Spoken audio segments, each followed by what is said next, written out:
بسم اللہ الرحمن الرحیم۔ السلام علیکم ویورز۔ ایک چھوٹی سی ریاست پر ایک بادشاہ حکومت کرتا تھا۔ اسے شکار کرنے کا بہت شوق تھا۔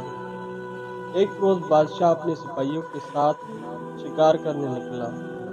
راستے میں اسے ایک آدمی نظر آیا جو لکڑیاں کاٹ رہا تھا۔ قریب ہی ایک گدھا بندھا ہوا تھا اور ایک جھونپڑی بھی نظر آ رہی تھی۔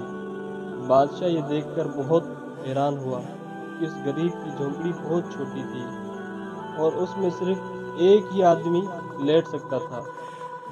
بادشاہ کچھ دور گیا تو اچانک تیز آندھی اور طوفان شروع ہو گیا۔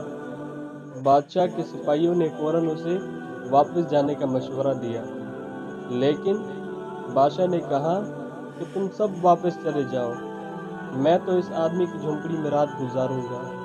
یہ سن کر تمام سپاہی حیرت زدہ رہ گئے۔ ایک نے کہا کہ بادشاہ سلامت، اس جھونپڑی میں تو مشکل سے ایک ہی آدمی رہ سکتا ہے، آپ ہمارے ساتھ واپس اپنے محل میں چلیں۔ مگر بادشاہ اپنی بات پر قائم تھا۔ اس نے کہا کہ تم سب کل صبح سویرے یہاں آ جانا، میں یہ دیکھنا چاہتا ہوں کہ غریب آدمی اپنی زندگی کیسے گزارتا ہے۔ چنانچہ اس کے تمام سپاہی واپس چلے گئے تو بادشاہ اس آدمی کی جھونپڑی میں چلا گیا۔ وہ آدمی بہت خوش مزاج اور مہمان نواز تھا۔ اس نے بادشاہ کا بھرپور استقبال کیا، اسے گرم دودھ پیش کیا جو اس کی پالتو بکری کا تھا۔ پھر اس نے بادشاہ کو پیاز کے ساتھ ایک سوکھی روٹی دی جو بادشاہ نے کسی نہ کسی طرح کھا لی۔ پھر اس نے بادشاہ کے سونے کا انتظام کیا، کیونکہ جھونپڑی میں صرف ایک بستر تھا، اس لیے وہ خود باہر گھاس پر اپنے گدھے کے قریب سویا اور بادشاہ کو بستر پر لٹا دیا۔